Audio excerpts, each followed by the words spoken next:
ചേട്ടത് light കത്തില്ലേ? Light കത്തില്ലേ? നിങ്ങൾ ചെയ്യേണ്ടതെന്ന് വെച്ചാൽ ജനങ്ങൾ ഒരു കാര്യം ഉപകാരം ചെയ്യുക. നിങ്ങൾ വീഡിയോയിൽ പകർത്തു. നിയമം KSRTC പ്രൈവറ്റ് ബസ്സുകാർക്കൊന്നും വേറെ പറയില്ല.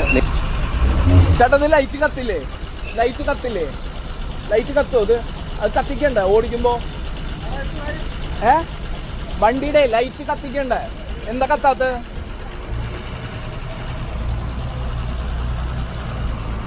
എന്താ ലൈറ്റ് കത്താത്ത?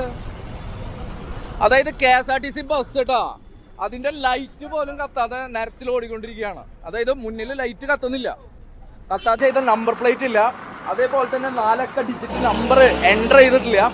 അതേപോലെ തന്നെ ഈ KSRTC ബസ് എന്ന് പറയുന്നത് ഈ പറയുന്ന മോട്ടോർ വെഹിക്കിൾ റൂൾസോ കാര്യങ്ങളോ അനുസരിക്കാതെ നിരത്തിൽ ഓടിക്കൊണ്ടിരിക്കുന്ന ഒരു ബസ്സാണ്.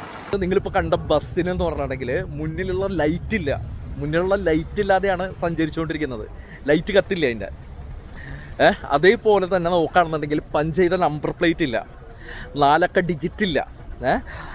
ഇതൊക്കെ പറയുന്ന മോട്ടോർ വെഹിക്കിൾ ആക്ട് ആണ് കേട്ടോ. അതേപോലെ തന്നെ ആ നമ്പറിൽ എന്ന് പറഞ്ഞിട്ടുണ്ടെങ്കിൽ ജനുവരിയിൽ സ്പീഡ് വയലേഷൻ്റെ ഫൈൻ വന്നിട്ട് ഇതുവരെ അടയ്ക്കാതെ നിരത്തിൽ ഓടിക്കൊണ്ടിരിക്കുന്ന ബസ്. ഫ്രണ്ടിലുള്ള ഹെഡ്ലൈറ്റ് ഇല്ല, അതേപോലെ തന്നെ പഞ്ച് ചെയ്ത നമ്പർ പ്ലേറ്റ് ഇല്ല. ആരുടെയാണെന്ന് നോക്കണം. മോട്ടോർ വെഹിക്കിൾ ആക്ടുകളും കാര്യങ്ങളും കൈകാര്യം ചെയ്യുന്ന നമ്മുടെ ഗതാഗത മന്ത്രിയുടെ ഡിപ്പാർട്ട്മെൻ്റ് ആയിട്ടുള്ള KSRTCക്ക് ഗതാഗത നിയമങ്ങൾ പാലിക്കാൻ കഴിയാതെ നിരത്തിൽ ഓടിക്കൊണ്ടിരിക്കുന്നു എന്ന് ഓർമ്മിപ്പിച്ചുകൊണ്ട് ബൈ.